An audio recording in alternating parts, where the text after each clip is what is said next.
Prime Minister Starmer, you've been terrific in our discussions. You're a very tough negotiator, however. I'm not sure I like that, but that's okay.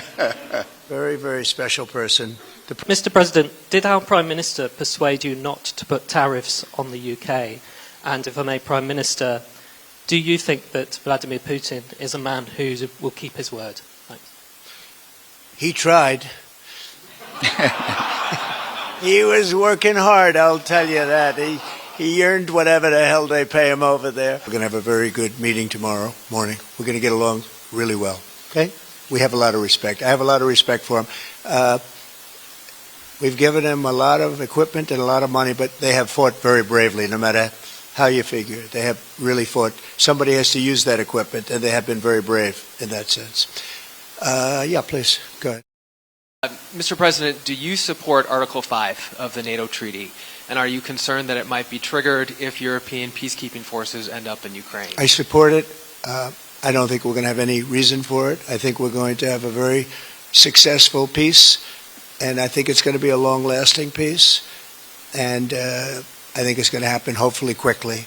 If it doesn't happen quickly, it may not happen at all. This week I met with President Macron of France, as you know, and held talks with members of the G7. Tomorrow the progress toward peace will continue when President Zelensky visits the White House.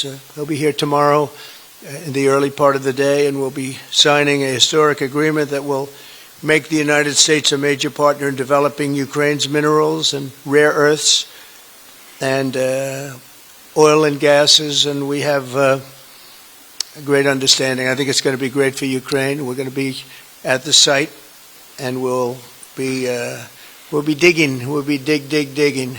Dig we must. I think there's a very good chance that in the case of these two great friendly countries, I think we could very well end up with a real trade deal where the tariffs wouldn't be necessary. We'll see. But he earned whatever they pay him here and today. He was working hard at lunch.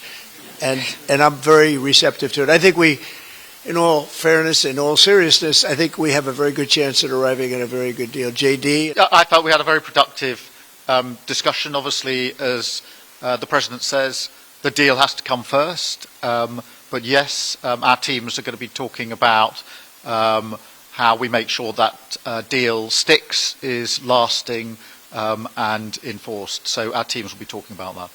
Today and previously, that I think that European countries, including the United Kingdom, need to step up in our own defence and security. We've been doing that in recent days. You saw the announcement we made on spending just the other day.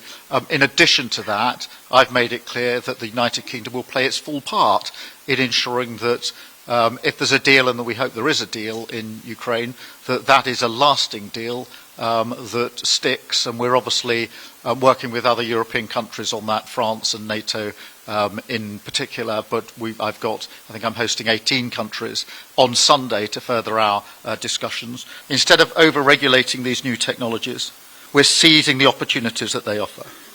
So we've decided today to go further, to begin work on a new economic deal with advanced technology at its core.